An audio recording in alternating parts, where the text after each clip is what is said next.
জি, আসসালামু আলাইকুম। কেমন আছেন স্যার? ওয়ালাইকুম আসসালাম। ভালো, তুমি? খুব ভালো।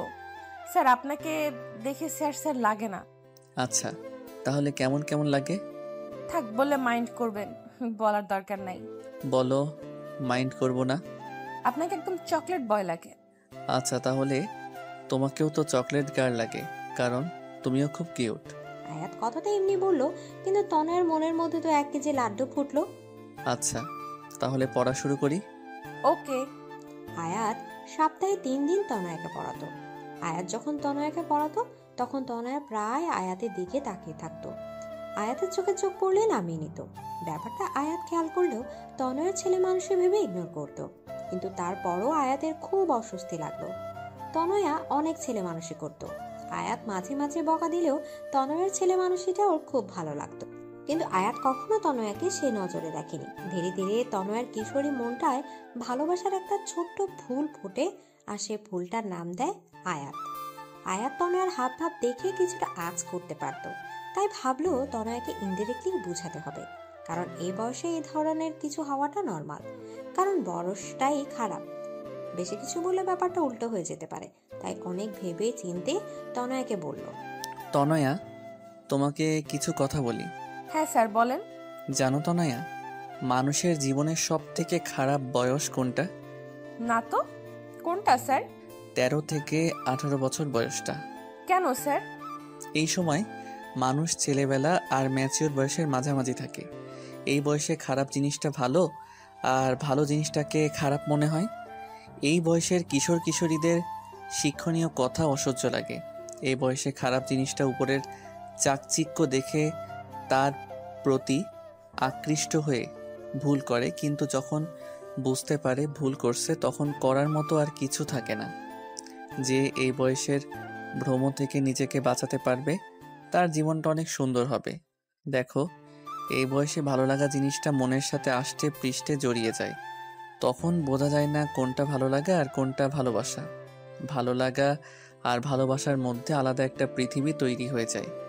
যেই পৃথিবীতে প্রথম প্রথম ফুলের সমারোহ থাকলেও কিছু দূর যেতেই দেখবে ফুলগুলো ঝরে গিয়ে সেখানে কাঁটার উৎপত্তি হয়েছে।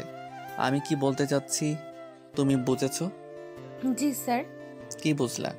I love you. What? What না স্যার, উত্তরটা আই লাভ ইউ টু হবে।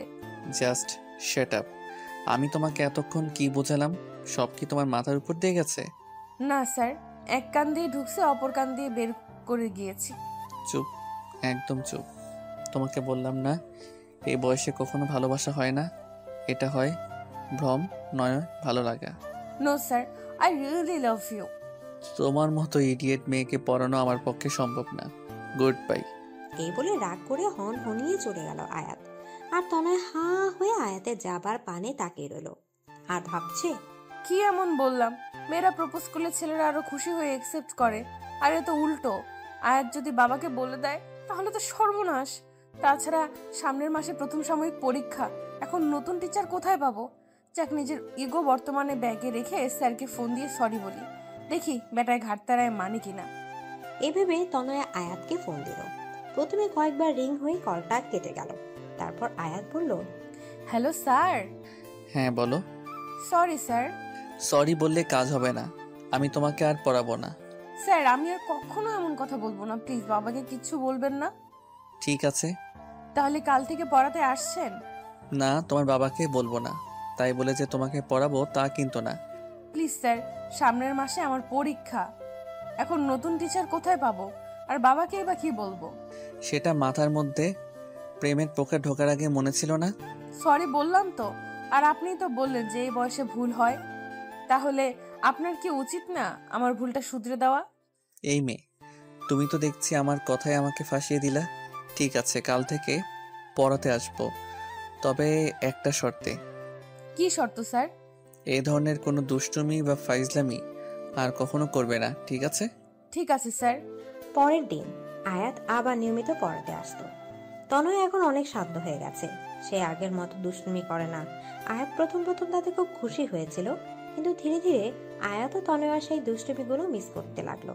কিন্তু সব বুঝতে পেরেও আয়াত তনয়াকে কিছুই বলতো না।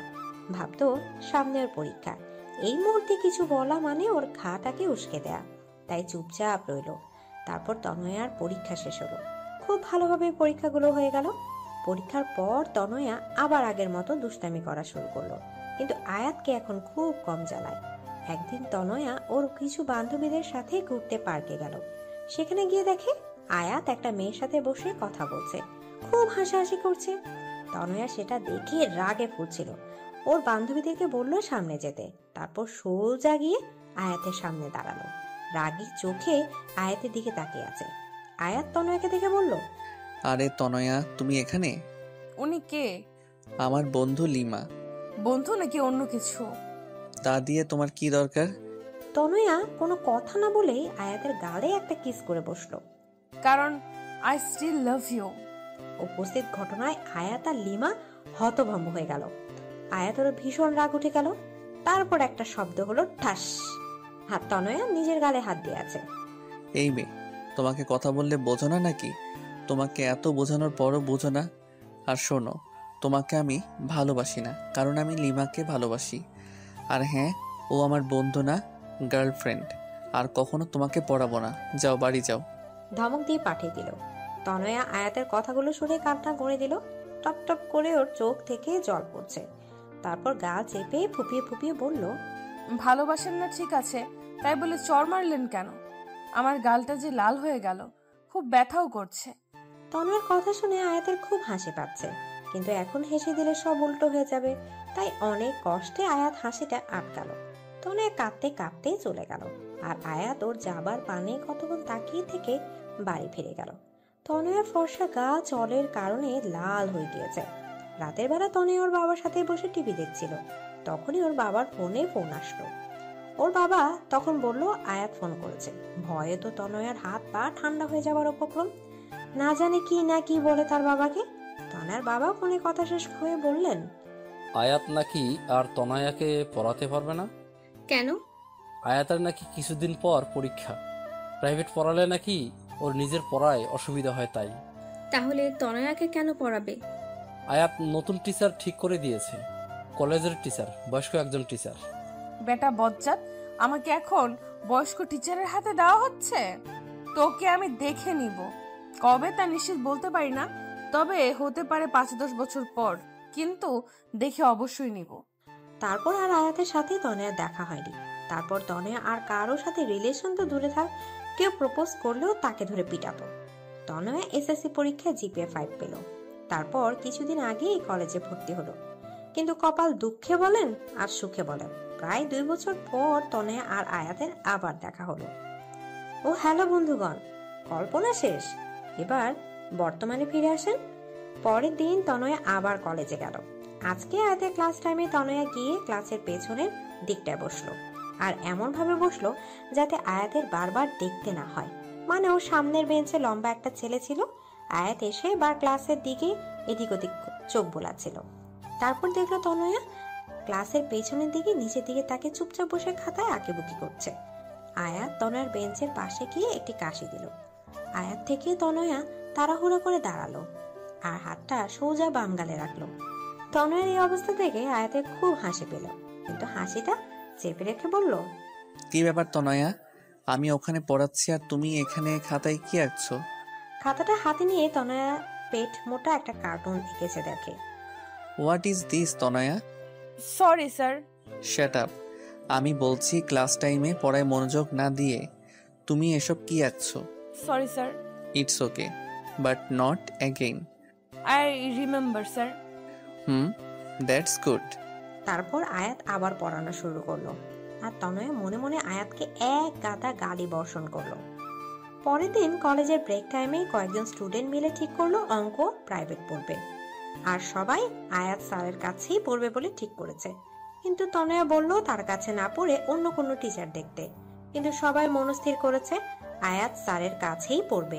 তাই সবাই মিলে আয়াতের কাছে গেল কথা বলতে, কিন্তু তনয়া গেল না। সবাই আয়াতকে পড়ানোর জন্য অনেক অনুরোধ করার পর আয়াত রাজি হলো, কিন্তু আয়াতের বাসায় এসে সবাইকে পড়তে হবে। সবাই তাতে রাজি হয়ে গেল। আয়াত তখন তনয়াকে খুঁজতে ছিল। তারপর ভাবলো হয়তো তনয়া ওর কাছে পড়বে না। তনয়া ভাবছে পড়তে যাবে কি যাবে না। তারপর ভাবলো সব বন্ধুরা পড়তে পারলে আমি কেন পারবো না। আর আয়াত স্যারের প্রতি এখন কোনো ফিলিংস নাই। আবার নিজেই নিজেকে প্রশ্ন করলো, সত্যি কি তার প্রতি কোনো ফিলিংস নাই? আচ্ছা, একটা পরীক্ষা করে দেখি আয়াত স্যারকে আমি আজও ভালোবাসি কিনা। চোখ বন্ধ করে কতক্ষণ থাকবো? যদি আয়াত স্যারের চেহারা দেখি তাহলে বাসি, আর না আসলে তো নাই। আমি চোখ বন্ধ করলাম, কিন্তু কিছুক্ষণ চোখ বন্ধ করার পর তনয়া কেঁপে উঠলো। আরে আমি তো আয়াত স্যারকে ভুলেই গেছিলাম। তাহলে চোখ বন্ধ করলেই শুধু তাকে কেন দেখতেছি? আজব তো। কয়েকদিন পর থেকে সবাই আয়াতের বাসায় পড়তে গেল। সবাই আয়াতের বাসায় ঢুকে পড়লো, কিন্তু তনয়া ভিতরে যাবে কি যাবে না তা নিয়ে চিন্তা করছে। এর মধ্যে আয়াত দরজার সামনে এসে দাঁড়ালো। ভিতরে এলে তোমাকে খেয়ে ফেলবো না। আয়াতকে দেখলেই বাম গালে হাত দিয়ে তনয়ের এখন অভ্যাসে পরিণত হয়েছে। ভিতরে ঢুকে তনয়া দেখলো আয়াতের বাড়িটা বেশ সুন্দর করে সাজানো। একজন বলল, স্যার আপনি কি এখানে একা থাকেন? আরে না, বাবা মা মাসখানের জন্য গ্রামে গেছে, কিছুদিন পরই চলে আসবে। তোমরা পাশের রুমে যাও, সেখানেই সবাইকে পড়াই। সবাই আয়াতের বাসায় এসে তারপর বসে পড়ে, যে যার মতো গল্প করে, কিন্তু তনয়া চুপচাপ বসে বইয়ের দিকে তাকিয়ে থাকে। ইদানিং আয়াত খেয়াল করেছে তনয়া সে আগের তনয়া নাই। আগে সে দুষ্টুমি চাঞ্চল্য তার মাঝে আর নেই, একদম শান্ত প্রকৃতির। আয়াত তনয়ার এই রূপটা একদম পছন্দ করে না। প্রায় 4 মাস হয়ে গেছে আয়াত এখনো তনয়াকে দুষ্টুমি করতে দেখে না। কেমন যেন হয়ে গেছে, ঠিক যেমন পানির অভাবে একটি ফুল নেতিয়ে যায়, তনয়া ঠিক তেমনি নেতিয়ে গেছে। আয়াতের মনে হচ্ছে কোথাও না কোথাও ওর জন্য ওই নিজেই দায়ী। তাই আয়াত ঠিক করলো তনয়ার সাথে সরাসরি কথা বলবে। তনয়া শোনো। তনয়া তখন কলেজ শেষ করে বাড়ি যাচ্ছিল। আয়াতের ডাকে পেছনে ফিরল। আমাকে ডাকতেছেন স্যার? হ্যাঁ, তোমার সাথে আমার কিছু কথা আছে। হ্যাঁ বলুন স্যার। এখানে না, তুমি আজকে আমাদের বাসায় সবার যাবার আধা ঘন্টা আগে যাবে, যদি তুমি ফ্রি থাকো। কিন্তু স্যার। ভয় নেই, বাসায় বাবা মা সবাই আছে। বিশ্বাস না হলে আমাদের বাসার টেলিফোনে বা তোমার বাবাকে দিয়ে ফোন করিয়ে কনফার্ম হতে পারো। কি যে বলেন স্যার, আমি আপনাকে অনেক বিশ্বাস করি। ধন্যবাদ। বিকেলে কথা মতো তনয়া অনেক আগে পড়তে গেল। দরজায় ডোরবেল বাজালো। দরজা আয়াতের মা খুললো। তাকে দেখে তনয়া সালাম দিলেন। আসসালামু আলাইকুম আন্টি। ওয়ালাইকুম আসসালাম। আরে তনয়া, তুমি কেমন আছো? জি আন্টি, ভালো। আপনি? খুব ভালো, ভিতরে আসো। আন্টি স্যার কোথায়? ওর রুমে। তুমি বসো, আমি ওকে নিচে পাঠিয়ে দিতেছি। আয়াত নিচে এসে তনয়ার পাশে বসলো। স্যার কি যেন বলতে চাইছিলেন? তনয়া, তোমার কি কিছু হয়েছে? না তো স্যার। কিন্তু কেন? না, তুমি সেই আগের তনোয়া আর নাই। কেন স্যার, আপনার এমন কেন মনে হলো? 2 বছর আগে যখন তোমাকে পড়াতাম, তখন তোমার মাঝে অন্যরকম একটা চাঞ্চল্য, দুরন্তপনা আর দুষ্টুমি ছিল, কিন্তু এখন সেটা তোমার মাঝে নেই। মনে হচ্ছে তুমি সেই তনয়াকে নিজের ভিতর বন্দি করে উপরে একটা মুখোশ পরে আছো। মনে হচ্ছে নিজেকে লুকাতে চাইছো কোথাও। এটার জন্য আমি দায়ী নই তো? না স্যার, সেরকম কিছু না। আপনি প্লিজ নিজেকে দায়ী করবেন না। আর স্যার, আপনি তো আমাকে বলেছিলেন ছেলে মানুষই সবসময় চলে না। আমি তাই ফলো করছি। নিজের ছেলে মানুষটাকে ছেড়ে বুঝদার হবার চেষ্টা করছি। বুঝলাম তুই ম্যাচিওর হবার চেষ্টা করতেছো, কিন্তু তুমি কি খেয়াল করেছো বেশি বড় মানুষই দেখাতে গিয়ে তুমি নিজেকে হারিয়ে ফেলেছো? ঠিক জানি না। তাহলে জানার চেষ্টা করো। এভাবে নিজের থেকে যদি দূরে চলে যাও তবে খুশি থাকতে পারবে না। দেখো তনয়া, সবার একটা অতীত থাকবেই। সে তুলনায় তোমার অতীতটা নেহাত ছেলে মানুষই, কিন্তু তবু সেটা মনের মাঝে দাগ কেটে যায়। তারপরও অতীতটাকে বলে থাকাই ভালো নয় কি? কি বললাম বুঝলা কিছু? স্যার। তাহলে আবার আগের তনয়া হয়ে যাও, কেমন? তবে হ্যাঁ, দুষ্টুমির পরিমাণ কিন্তু আগের মতো রেখো না, কারণ আমি জানি তনয়ের দুষ্টুমি অন্যদের উপর কতটা ভারী পড়ে। কিন্তু স্যার, আমি আবার আগের তনয়া কিভাবে হব? সেটাও কি আমি বলে দিব? প্রশ্ন যখন আপনি তুলেছেন, উত্তরও আপনাকেই দিতে হবে, বুঝলেন? ওকে ওকে, প্রথমে নিজের মাথার মধ্যে বড় হবার যে চিন্তাগুলো আছে না, সেগুলো ঝেড়ে ফেলে দাও। তারপর আয়নার সামনে দাঁড়িয়ে নিজেকে দেখো, নিজের দুষ্টুমিগুলো নিয়ে ভাবো আর দুষ্টুমি করো। অনেক অনেক ধন্যবাদ স্যার। আর এই ম্যাচিওর হওয়ার চক্করে আমিও হাঁপিয়ে উঠেছিলাম। যাক বাবা, হাঁপ ছেড়ে বাঁচলাম। এর মধ্যে আয়াতের মা নাস্তা নিয়ে আসলেন। আন্টি, এগুলোর কি দরকার ছিল? চুপ, একদম চুপ। এতদিন ধরে আমাদের বাসায় পড়তে আসিস, অথচ তোর এতটুকু যত্ন করতে পারি না। আসলে এতগুলো ছেলে মেয়ের মধ্যে তোকে আলাদা করে দেখলে ওদের খারাপ লাগতে পারে, তাই। কিন্তু শত হলেও তুই তো নিজেদের মেয়ে। মানে? মানে তুই আয়াতের বাবার বন্ধুর মেয়ে। তোর বাবার সাথে কত বছরের পরিচয়। আর তোর বাবা মা তো প্রায় আমাদের বাসায় আসে, কিন্তু তোকে কখনো নিয়ে আসেনি। সব সময় কোনো না কোনো বাহানা বানিয়ে দিত। নে, এবার চুপচাপ খা দাও।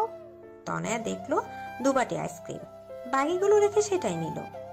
আয়াত আইসক্রিমের অন্য বাটিটা নিতে যাবে, এর মধ্যে তনয়া বলল, একদম হাত দিবেন না। কেন? ওখানে বাকি যে খাবার রাখা আছে সেটা খান, আমার আইসক্রিমের দিকে একদম নজর দিবেন না। আন্টি ওটা আমাকে দিয়েছে। 2 বাটি সব একা খাবে? হ্যাঁ তো, 10 বাটি আইসক্রিমও আমার কিচ্ছু হবে না। যান আন্টির কাছে গিয়ে চেয়ে খান। হায়াত মুচকে এসে দেখলো পাগলি মেয়েটা বাচ্চাদের মতো আইসক্রিম খাচ্ছে, কিন্তু চোখ বন্ধ করে। তার মানে দুষ্টুমির শুরুটা আমাকে দিয়ে করলে? তারপর পড়াশোনা শেষ করে তনয়া বাড়ি গিয়ে আয়নার সামনে দাঁড়িয়ে বলল, কোন অতীতটা ভুলবো? পাশের বাসার টিয়াকে যে চুলকানির ওষুধ লাগিয়ে নাচিয়েছিলাম, নাকি ক্লাসের স্যারের বেঞ্চের নিচে চুইংগাম রেখে দিয়েছিলাম, নাকি পাশের বাসার আন্টির গাছের ফুল চুরির বিষয়টা? আরো অনেক আছে, ভাল লাগে না। কাল আবার স্যারকে জিজ্ঞেস করতে হবে। পরের দিন আবার আয়াতদের বাসায় গেল, কিন্তু আজ এখনো কেউ পড়তে আসেনি কেন? ডোরবেল বাজালে আয়াত দরজা খুলল। তুমি আজ পড়তে আসলা কেন? কেন স্যার? আরে আমি তো তিন্নিকে ফোন করে বলেছি আজকে পড়াবো না, সবাইকে জানিয়ে দিতে। ও, তাহলে মনে হয় আমাকে জানাতে ভুলে গেছে। কেন পড়াবেন না? আসলে মায়ের শরীরটা একটু খারাপ, তাই। ও, তা আমি কি আন্টিকে দেখতে পারি? হ্যাঁ অবশ্যই, ভিতরে আসো। তনয় ভেতরে গিয়ে আয়াতের মায়ের সাথে দেখা করে, তার অবস্থার কথা জানতে চাইলো। তারপর আয়াতকে বলল, স্যার একটু কনফিউশন ছিল। হ্যাঁ বলো। শোনেন আন্টি, স্যার আমাকে কিছু অতীত ভুলে যেতে বলেছে, কিন্তু আমি ঠিক ভেবে পাচ্ছি না কোনটা ভুলবো আর কোনটা মনে রাখবো। তা অতীতগুলো কি আমাদের বলা যাবে? কেন বলা যাবে না? অবশ্যই। তারপর তনয় শুরু করলো তার সকল দুষ্টমির কাহিনী। শুরু করেছে তো করেছে, শেষ হবার নামই নেই। আর এদিকে আয়াত আর ওর মা তনয়া দুষ্টমির কথা শুনে হাসতে হাসতে অবস্থা 12টা। তনয়া, এইসব কাজ তুমি করছো? হ্যাঁ আন্টি, আরো আছে, কিন্তু ঠিক মনে পড়ছে না। কিন্তু এর মধ্যে থেকে কোনটা ভুলবো আর কোনটা মনে রাখবো তাই নিয়ে কনফিউজড আছি। একটাও ভুলতে হবে না। আরে আপনি তো অতীত ভুলতে বললেন। ভুল হয়েছে আমার। আমি ভুলে গেছিলাম যে তুমি তনয়া। তুমি সব সময় আমার অস্ত্র আমার উপরই প্রয়োগ করো। তোর মতো মেয়ে থাকলে তাদের ঘর সবসময় খুশিময় থাকবে। রিয়েলি আন্টি, এখন কেমন লাগছে আপনার? হ্যাঁ সত্যি, যা অসুস্থ ছিলাম তোর কথায় ঠিক হয়ে গিয়েছি। আর আমার এখন খুব ভালো লাগছে। আন্টি আমি এখন উঠি তাহলে, নিজের খেয়াল রাখবেন। By aunty. আয়াত তনয়াকে দরজা পর্যন্ত এগিয়ে দিয়ে আবার ডাক দিল, তনয়া শোনো। জি স্যার। তুমি কালকে বলেছিলে তুমি আমাকে বিশ্বাস করো, কিন্তু সে বিশ্বাসের ভিত্তি বা কারণটা জানতে পারি? এই 14-15 বছরের মেয়ে আপনাকে প্রপোজ করেছে, চাইলেই আপনি তার দুর্বলতার সুযোগ নিতে পারতেন, কিন্তু আপনি তা না করে মেয়েটাকে ভুল পথ থেকে ফিরিয়ে এনেছেন। বিশ্বাস করার জন্য এটাই যথেষ্ট নয় কি? স্যার আমি আপনাকে খুব শ্রদ্ধা করি। আর সাবধানে যেও। Bye sir. আয়াত তারপর দরজা আটকে ভেতরে যেতে শুনে তনয়ার চিৎকার। আয়াত দ্রুত দরজা খুলে হতভম্ব হয়ে গেল। আয়াত দরজা খুলে দেখে তনয়া সিঁড়িতে ওপর আধা শোয়া হয়ে আধা বসা অবস্থায় আছে। আয়াত প্রথমে ভাবলো তনয়া হয়তো দুষ্টামি করছে, কারণ এই ধরনের দুষ্টুমি তনয়া এর আগেও কয়েকবার করেছিল। তাই বলল, তনয়া এবার আর আমাকে বোকা বানাতে পারবে না, ওঠো বলছি। তনয়া, তনয়া, তনয়া। কয়েকবার ডাক দিল, কিন্তু তনয়ার কোনো সাড়া শব্দ পেল না। তাই গিয়ে তনয়ার কাঁধে হাত রাখলো, আর সাথে সাথে তনয়া মাটিতে গড়িয়ে পড়ল। আয়াত হতভম্ব হয়ে গেল, কারণ তনয়ার কপালে রক্ত। দেয়ালের দিকে তাকিয়ে দেখে দেয়ালেও খানিকটা রক্ত লেগে আছে। সিঁড়িতে অনেক পানি পড়ে আছে, মনে হয় তনয়া পানিতে স্লিপ করে পড়ে গেছে। মেয়েটার মাথা ফেটে গেছে, কি যে করবে সে? আয়াত ভাবছে। আয়াত তনয়াকে কোলে তুলবে কি তুলবে না এটা নিয়ে অস্বস্তি বোধ করছে। তারপর ভাবলো ওসব পরে ভাববো, আগে মেয়েটাকে ভিতরে নিয়ে যাই। আয়াত তনয়াকে কোলে তুলে বলল, আরে মেয়েটাকে দেখতে তো অনেক সুখ না, কিন্তু ওজন কম করে হলেও 42 হবে। আয়াত তনয়কে নিয়ে ওর মায়ের রুমে শোয়ালো। আরে কি হয়েছে ওর? মা মনে হয় সিঁড়ি দিয়ে স্লিপ করে পড়ে গেছে। দেখো না, মেয়েটার মাথা ফেটে গেছে। তাড়াতাড়ি ডাক্তারকে ফোন কর। হ্যাঁ মা, করছি, কিন্তু তুমি ব্যস্ত হয়ে নিজের শরীর খারাপ করো না। আয়াত ডাক্তারকে ফোন করে তনয়ার মাথার রক্ত মুছে কিছুটা অ্যান্টিবায়োটিক ক্রিম লাগিয়ে দিল, যাতে তাৎক্ষণিকভাবে রক্তটা থেমে যায়। তারপর তনয়ার বাবা মাকে ফোন করে আসতে বলল। তনয়া তখনও অজ্ঞান। ওদের ফোন করার পর আয়াত তনয়ার চোখে মুখে পানির ঝাপটা দিল। তনয়া চোখ করে দেখে আয়াত আর আয়াতের মা ওর সামনে বসে আছে। এই মেয়ে পড়ে গেলা কিভাবে? কোন বেয়াক্কল যেন সিঁড়িতে পানি ফেলেছে। দেখেছি, কিন্তু কে সেটা জানি না। তাহলে তাড়াতাড়ি জানেন। তার অবস্থা আমি 12টা বাজাবো। মাথাটা প্রচন্ড ব্যথা করতেছে। আর কোথাও ব্যথা পাইছো? হ্যাঁ, পায়ে খুব ব্যথা করছে, মনে হয় মুচকে গেছে। আয়াত তনয়ার পা হাত দিয়ে দেখছে। স্যার কি করছেন? প্লিজ পায়ে হাত দিবেন না, আপনি আমার শিক্ষক। চুপ, একদম চুপ। কপাল ভালো ভাঙেনি, তবে মুচকে গেছে। ডাক্তার এখনই চলে আসবে। কিছুক্ষণ পর ডাক্তার আর তনয়ার বাবা মা একসাথে এলো। ডাক্তার তনয়ার মাথায় ভালো করে ব্যান্ডেজ করে দিল, পায়ে লিকোপ্লাস্টার পেঁচিয়ে দিল, তারপর একটা ইনজেকশন বের করলো। না, চুপ চুপ, কানের পোকা বের করে দিল। আমি একদম ইনজেকশন দিব না। অত বড় সূচ আমার গায়ে ফুটাবে, নো চান্স। ঠিক আছে, দেওয়ার দরকার নাই। আচ্ছা তনয়, একটা কথা বলো তো, তোমার তো অনেক রকমের ফুল গাছ ছিল, এখন কি আছে নাকি? স্যার আপনার মনে আছে? কেন মনে থাকবে না? অনেক সুন্দর তোমার বাগানটা। এখন তো আগের থেকেও বেশি ফুল আছে। জানেন স্যার, 12 রকমের ক্যাকটাস গাছ আছে আমার। আচ্ছা, তা আমাকে কিছু ফুল গাছ দিবা? হ্যাঁ অবশ্যই স্যার। ডাক্তার হয়েছে? ডাক্তার বলে। তনয়া তাকে দেখে ডাক্তার ইনজেকশন দেওয়া শেষ। তনয়া বুঝলো আয়াত কেন ফুল গাছের প্রসঙ্গ তুলেছে। স্যার আপনি খুব বাজে। আমি জানি। ডাক্তার তারপর তনয়ার বাবা মা আয়াতের বাবা মায়ের সাথে কথা বলতে থাকে, আর আয়াত আর তনয় অনেক কথা বলল। তনয়া দুষ্টুমি পড়া কথাগুলো শুনে আয়াত মুগ্ধ নয়নে তনয়ার দিকে তাকিয়ে থাকে। তনয়ার চোখে চোখ পড়লে আবার চোখ সরিয়ে নিত। এদিকে সন্ধ্যা পেরিয়ে গেল। আমাদের যে এখন উঠতে হবে। আরে থাক না আজকে। না রে, পরে একদিন। আজকে তনয়ার এই অবস্থা, তাই বাড়ি যাওয়াটাই বেটার। তাহলে আজকে উঠি। কিন্তু তনয়া তো হাঁটতে পারে না, ও 3 তলা থেকে কিভাবে নামবে? সমস্যা নাই, আয়াত নামিয়ে দিবে। তনয়ার বাবা মা সবাই নিচে নামছে, সাথে আয়াতের বাবা মাও। কি ম্যাডাম রেডি? কিসের জন্য? আয়াত কোনো কথা না বলে তনয়াকে কোলে তুলে নিল। তনয়া হতভম্ব হয়ে গেল, আর প্রথমবার আয়াতের স্পর্শ পেয়ে শিহরিত হয়ে উঠল। ওর শরীরের প্রত্যেকটি পশম দাঁড়িয়ে গেল। কোনো কথা যেন মুখ থেকে বের হচ্ছে না, চুপচাপ চোখ বন্ধ করে আছে। আর আয়াত ওকে নিয়ে নিচে নামছে। তনয়া শোনো, তোমার হাতটা আমার কাঁধে রাখলে ভালো হতো, তোমার যা ওজন। তনয়া রাগান্বিত চোখে আয়াতের দিকে তাকিয়ে হাতটা আয়াতের কাঁধে রাখলো, আর আয়াতের চোখের দিকে তাকাতে অজানা এক আবেশে হারিয়ে গেল। তনয়া মনে মনে বলল, আরেকটা চান্স নেব নাকি স্যারকে ভালোবাসার? সাথে চটার কথা মনে পড়ল, আর তনয়া হাতটা ওর বা গালে চলে গেল। আয়াত সেটা খেয়াল করে বলল, এই মেয়ে, তুমি আমাকে দেখলে সবসময় গালে হাত দাও কেন? এমন ভাব করছেন যেন কিছুই জানেন না। আয়াত তা দেখে হেসে দিল। তনয় দেখলো ওর নিচে নেমে প্রায় গাড়ির কাছে পৌঁছে গেল। তনয়ের বাড়িতে পৌঁছে দিয়ে আয়াত মনে মনে কি যেন ভেবে মুচকি হাসি দিল। তনয়েরা চলে গেল। সেদিন রাতে তনয় ভীষণ জ্বর আসলো। পরের 2 দিন তনয়কে ক্লাসে না দেখে আয়াত একেবারে অস্থির হয়ে গেছে। ফোনে অবশ্য খবর নিয়েছিল, তাই ভাবলো আজ তনয়াকে দেখতে যাবে। সেদিন বিকেলে আয়াত আর আয়াতের মা তনয়াদের বাড়ি গেল। প্রায় 2 বছর পর আয়াত তনয়াদের বাড়ি আসলো। বাড়ির চারপাশ তাকিয়ে মনে মনে বলছে, মেয়েটা সত্যি বলেছে, ওর ফুলের বাগানটা আগের থেকে অনেক বড় করেছে। নিজে যেরকম ফুলের মতো দেখতে, তেমনি তার ফুলের শখ। আয়াতকে দেখে তো তনয়ার মা খুব খুশি। আয়াত তাকে সালাম দিয়ে কুশলাদি বিনিময় করে বলল, আন্টি, তনয়া কেমন আছে? আর বলো না, 2 দিন জ্বরের কারণে ছোট বাচ্চাদের মতো জ্বালিয়েছে। আজ সারাদিনে কিছু খাওয়াতে পারিনি। দেখো এখনো খাপটি মেরে শুয়ে আছে। আন্টি কিছু মনে না করলে আমি একবার চেষ্টা করে দেখতে পারি? আরে এতে মনে করার কি আছে? এই নাও খাবার। তনয়া রুমে আছে।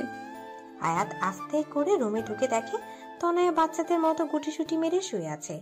আয়াত তনয়ার রুমের দিকে তাকিয়ে হেসে দিল। বাচ্চাদের মতো সারা রুম কার্টুনে পিক টানানো। টম এন্ড জেরি থেকে শুরু করে রাপাঞ্জেল সবার পিক আছে। তনয়া, তনয়া, স্যার আপনি কেমন আছেন? আমি তো ভালো, বাট তুমি নিজের কি অবস্থা করেছো? স্যার আমি তো ঠিক আছি। হ্যাঁ, দেখেই বোঝা যাচ্ছে কতটা ঠিক আছো। এবার খাবারটা খেয়ে নাও। না, খাবার খেলেই আমার বমি পায়, আর খাবারগুলো খুব তেতো। খাবার না খেলে আরো বেশি দিন অসুস্থ থাকবে। থাক, তবুও খাবো না। তুমি কি দুদিন তোমার বাগানে গেছিলা? না তো, কেন? আন্টি বলল তোমার অনেকগুলো গাছ চুরি হয়ে গেছে। কি? তাই তো বলি, খেয়ে তাড়াতাড়ি সুস্থ হয়ে গাছের খেয়াল রাখো। দিন তাড়াতাড়ি খাই, আমার গাছ। বলে মুখ ভার করে খাচ্ছে। আয়াত সেটা দেখে মুখ টিপে টিপে হাসছে।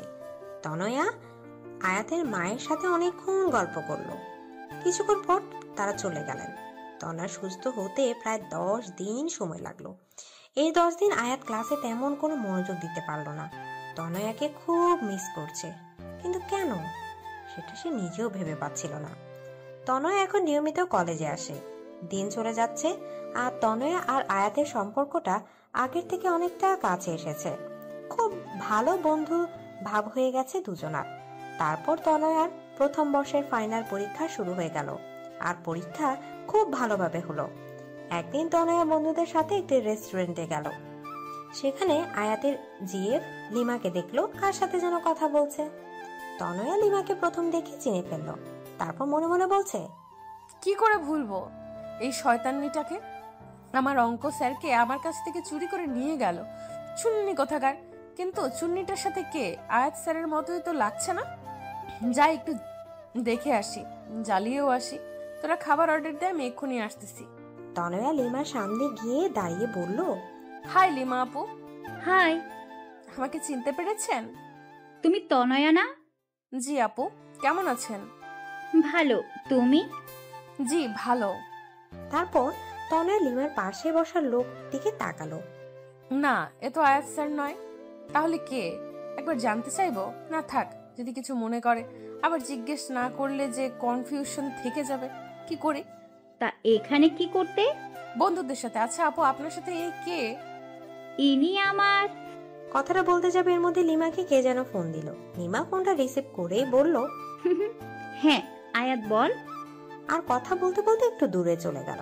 তনয়া বুঝলো ফোনটা আয়াত করেছে, তাই কিছু না বলে মন খারাপ করে বন্ধুদের কাছে এসে বসলো। মা ফোন করেছিল, এখনই বাসায় যেতে বললো। তোরা আড্ডা দে, আমি পরে একদিন তোদের সাথে আড্ডা দিব। রেস্টুরেন্ট থেকে বের হয়ে রিক্সা না নিয়ে সোজা হাঁটা ধরলো। আজ কেন যেন তনুর খুব কষ্ট হচ্ছে। মনে হচ্ছে বুকটা ফেটে যাবে। ভীষণ কান্না পাচ্ছে। কেন আমি আয়াত স্যারকে ভালোবাসলাম, আর কেনই বা এত কষ্ট হচ্ছে?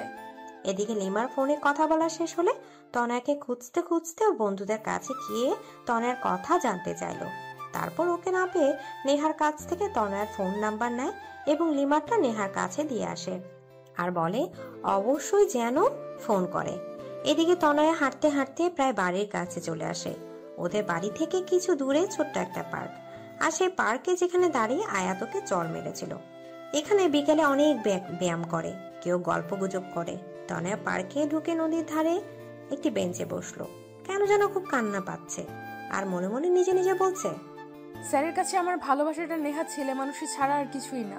কিন্তু আমার কাছে কেন সেটা মনে হয় না? আমার ছেলে মানুষই মনের মধ্যে যে ছোট্ট একটা ভালোবাসার মতো হৃদয় আছে, সেটা কি স্যার দেখতে পায় না, নাকি বুঝতে পারে না? পারবেই বা কি করে? স্যার তো আমায় না, লিমাকে ভালোবাসে। এদিকে তনয়ার ফোনটা বেজেই চলেছে। ফোনে অচেনা নাম্বার দেখে রিসিভ করলো না, কিন্তু বারবার রিং হচ্ছে বলে তাই একবার রিসিভ করলো। এপাশ থেকে বলল, হ্যালো তনয়া, আমি লিমা। বলুন আপু।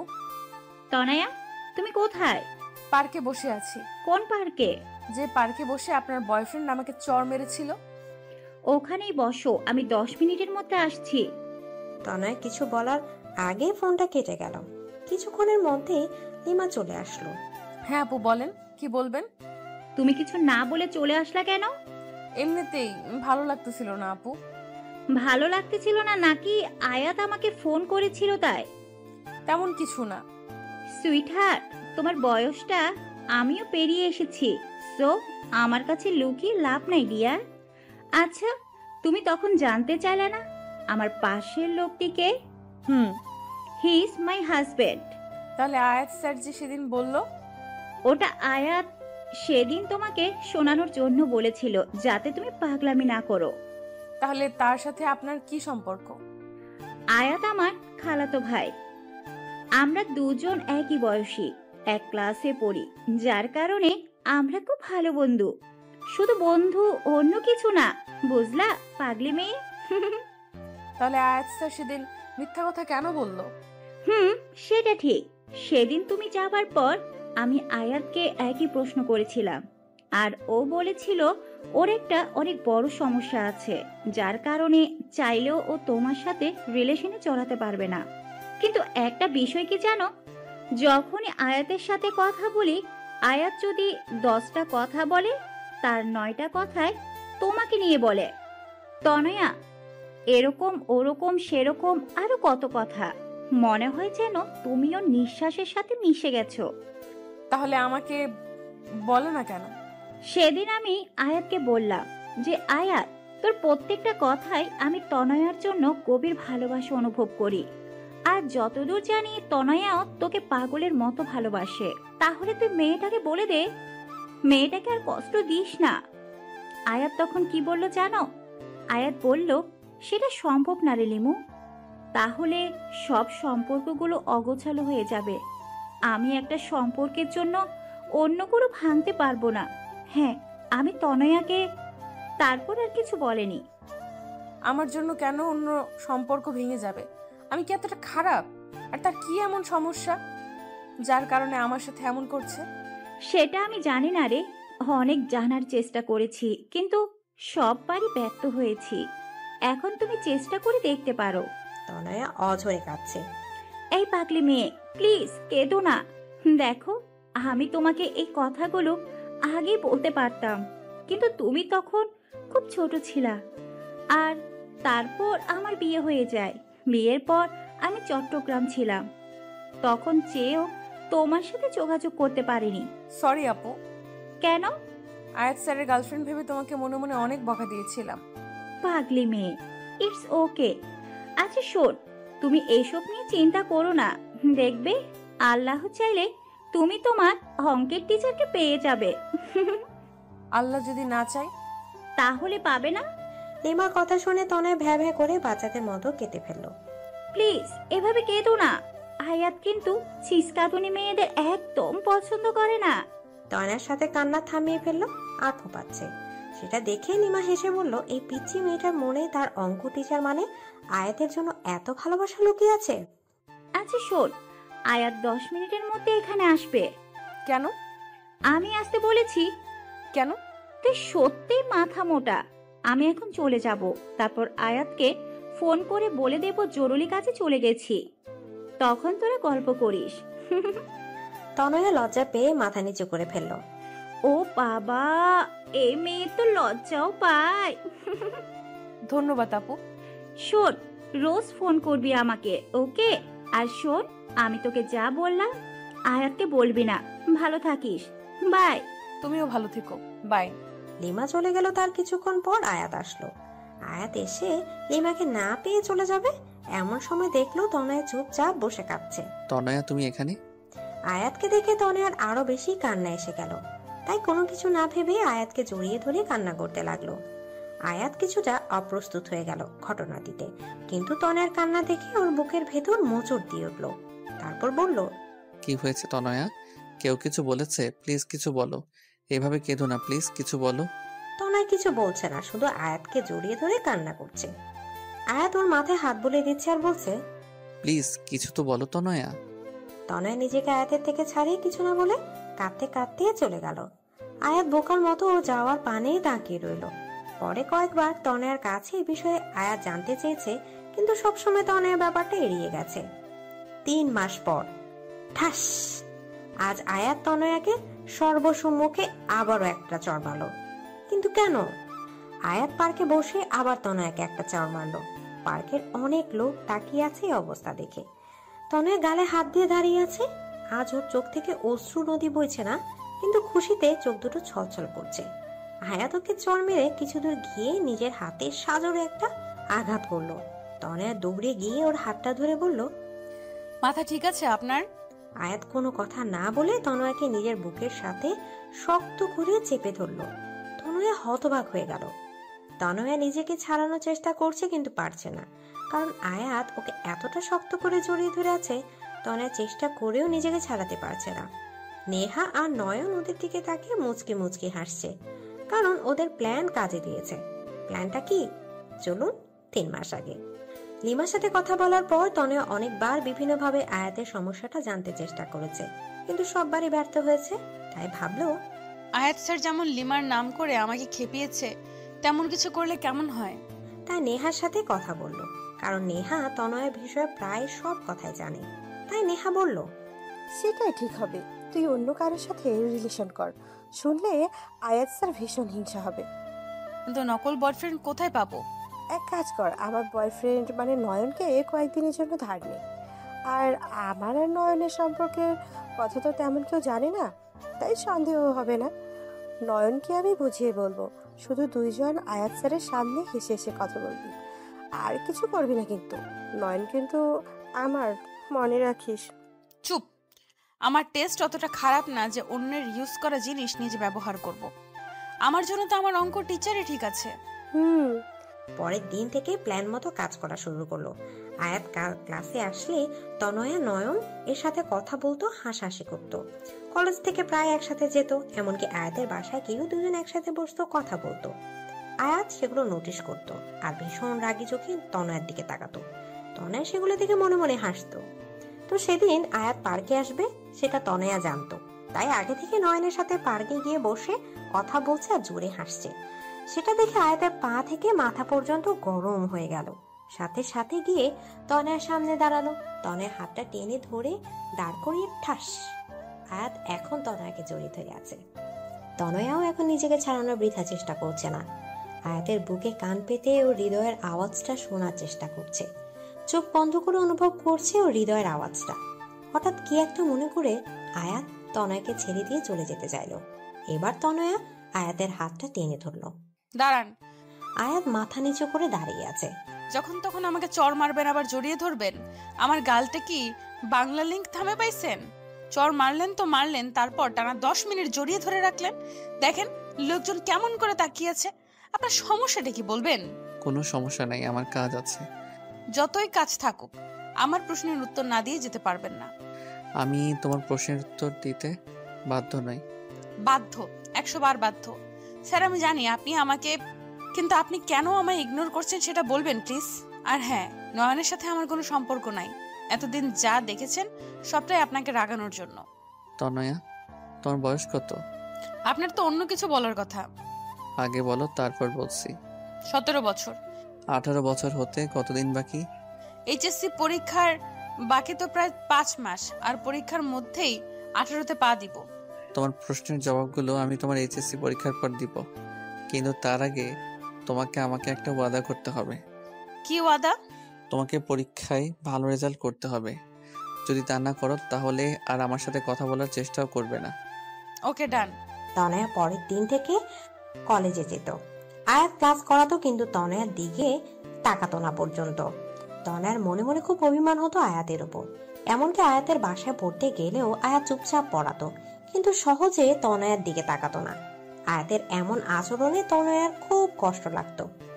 আয়াতের এভাবে ইগনোর করাটা তনয়া মেনে নিতে পারছিল না। কয়েক মাস মাত্র বাকি পরীক্ষার, তাই কলেজ কমিটি আর সারা মিলে সিদ্ধান্ত নিল সব পরীক্ষার্থীদের নিয়ে কক্সবাজারে ঘুরতে যাবে। যেহেতু সব টিচাররা যাবে, তাই আয়াতও তাদের সাথে যাবে। তনয়া সেটা শুনে ভাবলো, আমি গেলে হয়তো স্যার ঠিকমতো এনজয় করতে পারবে না, তার থেকে আমার না যাওয়াটাই বেটার। তাই ওর বন্ধুদের বললেও যাবে না। সেটা নেহা আয়াতকে বলে দেয়। পরের দিন আয়াত ক্লাসে এসে বলে, স্টুডেন্ট, এটা একটা শিক্ষা সফর। আমার মতে এখানে সবার যাওয়া উচিত। কেউ নিজের ব্যক্তিগত সমস্যা এটার মধ্যে টেনে না আনলেই বোধহয় ভালো হবে। তনয়া বুঝলো আয়াত কথাগুলো ইনডিরেক্টলি তনয়াকে বলেছে। তনয়া তারপর কি ভেবে যেন যাওয়ার জন্য রাজি হয়ে গেল। আগে আয়াত যতটা না তনয়াকে ইগনোর করতো, তনয়া এখন তার থেকে 3 গুণ বেশি আয়াতকে ইগনোর করে। এসব করতে তনয়ার কষ্ট হয় ঠিকই, কিন্তু এছাড়া উপায় নেই। কিন্তু তবুও আয়াতের উপর রাগ দেখে কাজগুলো করে। আজ ওরা সবাই শিক্ষা সফরে যাচ্ছে। 3টা বাস, প্রত্যেকটা বাসে টিচার আছে। কপাল গুনে আয়াত তনয়ার বাসেই উঠল এবং নেহা বুদ্ধি খাটিয়ে আয়াতকে তনয়ার পাশেই বসিয়ে দিল। তনয়া সেটা দেখে জানলা দিয়ে বাইরের দিকে তাকিয়ে আছে। বাসটা সাই করে চলছে। প্রায় 14 থেকে 16 ঘন্টা বাসে থাকা লাগবে। যদিও বাস মাঝে মাঝে পথে থামবে, কিন্তু তবুও তনয়ার বাসে চড়ার তেমন অভ্যাস নেই। আর তাছাড়া তনয়ার বেশিক্ষণ জার্নি করলে বমি পায়, তাই তনয়া ব্যাগে বমির মাথা ব্যথার ওষুধ নিয়েছিল, কিন্তু বোকার মতো সেগুলো হ্যান্ড ব্যাগে না নিয়ে জামা কাপড় ব্যাগে রেখে দিয়েছে, যেটা বাসের বাক্সে রাখা হয়েছে। বাস চলার ঘন্টা 3-এর মধ্যে তনয়ার মাথা ব্যথা শুরু হলো, সাথে মাথা ঘুরছে, বমি পাচ্ছে। কিন্তু খুব কষ্টে তনয়া সেটা আটকানোর বৃথা চেষ্টা করছে। আয়াত তনয়ার দিকে তাকিয়ে বুঝলো ওর খুব কষ্ট হচ্ছে, কারণ ইতিমধ্যে তনয়ার চোখ মুখ শুকিয়ে গেছে। আজ প্রায় 3 মাস পর আয়াত তনয়ের সাথে ঠিক মতো কথা বলছে। তনয়া, তোমার কি খুব কষ্ট হচ্ছে? না। দেখো তনয়া, কোনো সমস্যা হলে না বললে কিভাবে বুঝবো? মাথা। এটুকু বলার সাথে সাথেই বমি করে দিল। আর কোনো কথা বলতে পারছে না, শুধু বমি করাটাকে থামানোর বৃথা চেষ্টা করছে। আয়াত সাথে সাথে ড্রাইভারকে বাস থামাতে বলল। ড্রাইভার বাস থামানোর পর আয়াত তনয়ার রাস্তার পাশে বসে পানি দিল। তনয়ার বমি করা দেখে কোনো বন্ধু ওর কাছে আসলো না, কারণ ব্যাপারটা স্বাভাবিক। মানুষ বমি জিনিসটাকে বড্ড অস্বস্তিকর বিষয় ভাবে। কিন্তু আয়াত তনয়ার কাছে গিয়ে ওর পিঠে হালকাভাবে হাত বুলিয়ে দিচ্ছিল, ওকে পানি খাইয়ে দিলেও ওর মুখটা ভালোভাবে পরিষ্কার করে দিচ্ছিল। তনয়া অপলক দৃষ্টিতে আয়াতের দিকে তাকিয়ে ভাবছে, লোকটার প্রত্যেকটা কাজে আমার প্রতি ভালোবাসার অনুভূতি পাই, কিন্তু কেন আমাকে নিজের থেকে এত দূরে রাখে? কি তার সেই সমস্যা? তারপর তনয়াকে ওষুধ খাইয়ে সবাই আবার বাসে ওঠে। বমি করার পর তনয়া অনেকটা ক্লান্ত হয়ে পড়ে, যার কারণে তনয়া কিছু দূর যেতেই ঘুমিয়ে পড়ে। বাসে প্রায় সবাই অনেক হইহুল্লোড় করার কারণে ক্লান্ত হয়ে ঘুমাচ্ছে। আয়াত দেখলেও তনয়ার মাথাটা বারবার নিচের দিকে পড়ে যাচ্ছিল, যেমন ঘুমের মাঝে মানুষের হয়। তাই আয়াত নিজের হাতটা তনয়ার কাঁধে রেখে তনয়ার মাথাটা নিজের কাঁধে রাখলো। আয়াত অপলক দৃষ্টিতে তনয়ার দিকে তাকিয়ে আছে আর ভাবছে, ইস, যদি সারা জীবনের মতো তোমাকে এভাবে রাখতে পারতাম। কিন্তু হয়তো আমার ভাগ্যে তোমাকে পাওয়াটা নাই।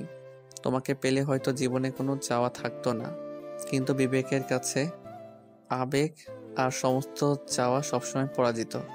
আমি জানি তোমাকে ভালোবাসাটা আমার তুচ্ছ আবেগ না, কিন্তু সত্যিকারের ভালোবাসাটাও এক ধরনের তীব্র আবেগ। খুব ইচ্ছা করে এই পিচ্চি তনয়াটাকে আমার হৃদয়ের কাছে সারা জীবনের জন্য বন্দি করে রাখি, কিন্তু আমি জানি হয়তো তা সম্ভব না। আমি তোমাকে আমার সমস্যার কথাগুলো বললে হয়তো তোমার জীবনটা তছনছ হয়ে যাবে, তোমার ভবিষ্যৎটা নষ্ট হয়ে যাবে, কারণ কষ্ট সহ্য করার বয়সটা যে তোমার এখনো হয়নি। আয়াত তনয়ার দিকে তাকিয়ে থাকতে থাকতে ঘুমিয়ে পড়ে। কিছুক্ষণ পর তনয়ার ঘুম ভাঙে, কিন্তু তনয়ার মনে হচ্ছে কারো হৃদয়ের মাঝে আছে ও। মাথাটা হালকা উঠাতেই দেখে আয়াতের কাঁধে ওর মাথাটা রাখা। নিজের অজান্তেই তনয়ার হাসি ফুটে উঠল।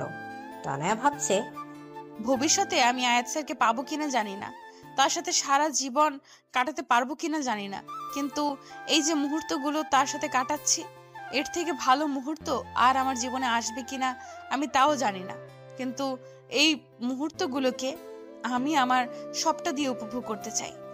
হঠাৎ রাস্তার উঁচু নিচু ঢালে বাস লাফিয়ে উঠায় আয়াতের ঘুমটা ভেঙে গেল। তনয়াও অনেকটা হকচকিয়ে উঠল।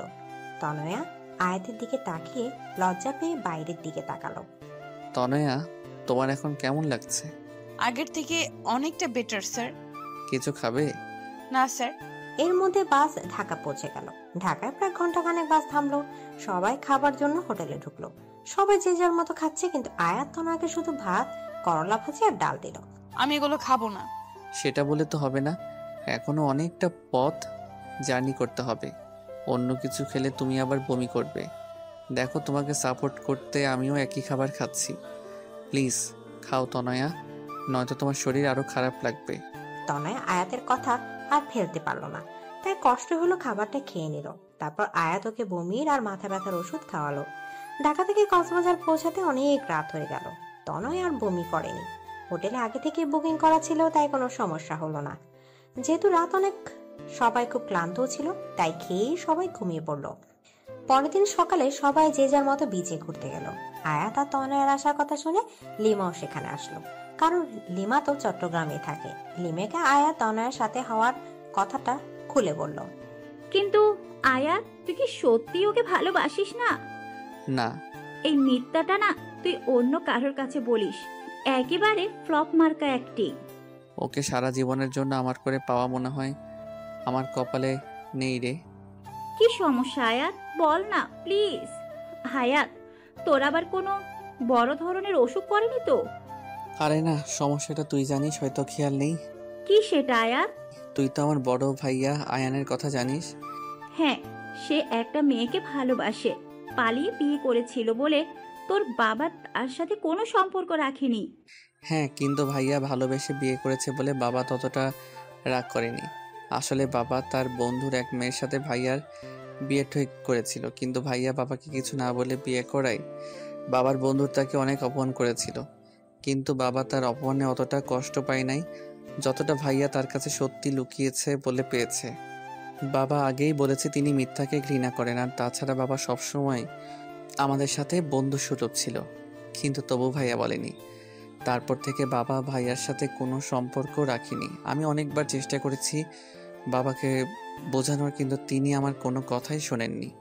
আসলে মানুষ একবার তীব্র কষ্ট পেলে তার মনটা পাথরের মতো হয়ে যায়, তখন শত আবেগ অনুভূতি তার মনকে ছুঁতে পারে না। বাবার ক্ষেত্রেও তাই হয়েছে। কিন্তু আয়াত, তোর ভাইয়ের ভালোবাসার সাথে তোর ভালোবাসার কি সম্পর্ক? হ্যাঁ, সেটাই বলছি। আচ্ছা লিমা, তুই কি জানিস তনয় আমাকে ঠিক কতদিন ধরে ভালোবাসে?